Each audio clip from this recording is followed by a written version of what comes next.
simpático, y de esos dos depende el surgimiento de enfermedades futuras y mortales, porque está según la ira y según la alegría y la risa, están las cuestiones de la rítmica cardíaca, y que por eso la ira produce enfermedad mortal, mientras la alegría, la placidez al leer un libro, nos produce salud.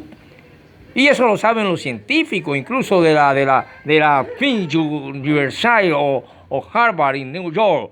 Yo lo sé, y yo sé cuando a una persona le gustan los libros. Si usted una persona es lectora, amante de la lectura, usted nada más con el simple hecho de la forma como coge el libro o lo toma en sus manos cuando usted se lo entrega, se da cuenta si esa persona psicológicamente ama la lectura o es pésimo lector. Para sus estudios y para lo que sea. Con el simple hecho de cómo abrió el libro y a qué punto se fue, uno se da cuenta, no sabe o sí sabe leer el libro. Por lo tanto, yo cuando hablo de literatura, porque veo que en mi obra, Oda de Arena, prácticamente está aquí el Apocalipsis. El Apocalipsis, pero no es Robinson Ferreira quien se ve actualmente. Muchos escritores barranquilleros y de otras partes, de los cuales mencionaré dos que son de otras partes y que me gustó mucho su lectura, como fue el autor de Tambores en la Noche, Jorge Artela, quien conocí personalmente en la Universidad del Atlántico, que lo trajimos a la Universidad del Atlántico a un recital, cuando yo por allá andaba deambulando y ni siquiera estudiaba allá, pero yo estaba metido de pato con los literatos, y lo trajimos. Y el otro hombre es Madrid Malo, Néstor.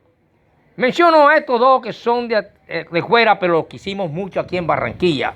Esta tierra de Ras Isla, esta tierra de Robinson Ferreira, esta tierra de Meira del Mar y otros muchos poetas.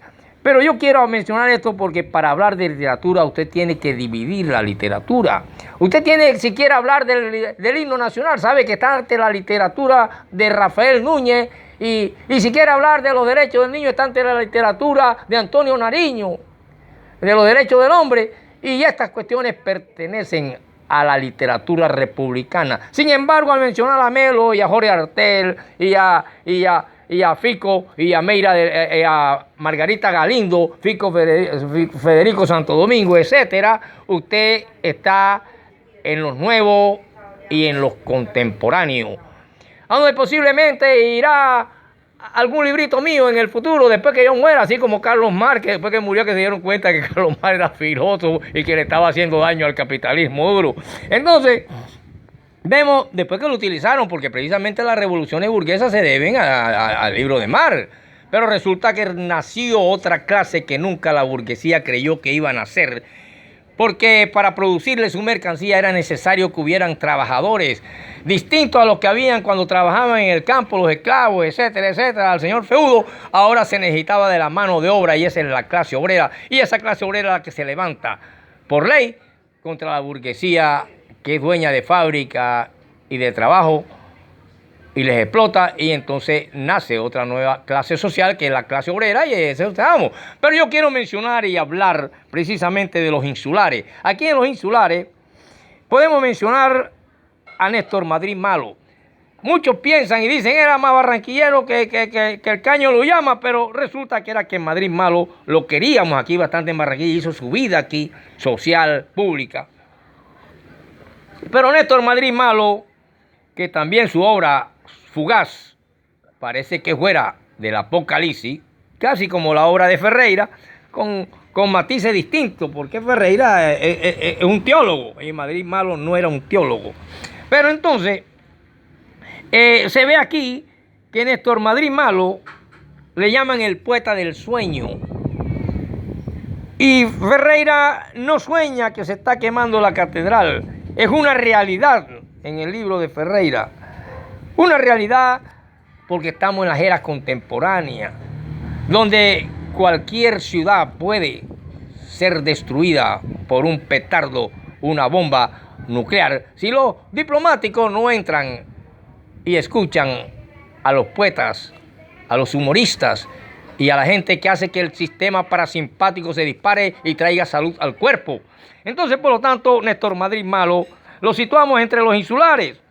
Entre los insulares que vemos que él nació en el Carmen de Bolívar, pero era más barranquillero que el Caño de Loyama, como muchos poetas aquí que son de Güera, pero aman a Barranquilla y también llorarán por ella el día que Barranquilla sea destruida en candela. Entonces, porque hay mucha maldad, mucho ratero, entonces, ¿qué pasa? Nació en el Carmen de Bolívar en el año de 1918 y vivió en Barranquilla, ciudad notable por su movimiento cultural. Sus profesiones llevaron a mucha gente profesional a ser poeta. Y él entró y es en la sociedad colombiana de nuestra época un eminente hombre, abogado de la Universidad Nacional, gobernador del Departamento del Atlántico, juez, consejero de la Embajada de Colombia en Roma. Su obra poética muestra los sueños recobrados, memoria de los sueños y poemas italianos. Fue un navegante del sueño, así lo registran su libro entre 1949 y 1976, pero en narrativa, en literatura, se está hablando con Ferreira de literatura, no está hablando con un tipo en la esquina que usted de pronto lo coge y le viene y le trae un pasquín y entonces lo vuelve y lo mete a no sé qué cosa.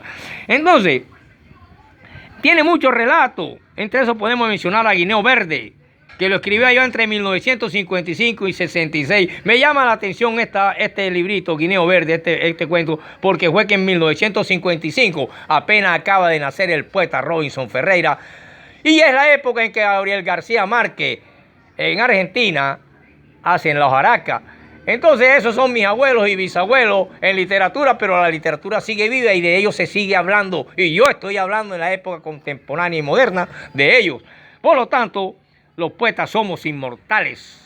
Por eso es que no muere el rey David cuando le canta y hace versos a su tierra santa, ni el poeta Salomón, ni el poeta que hizo Eclesiastés, ni nada de esas cosas.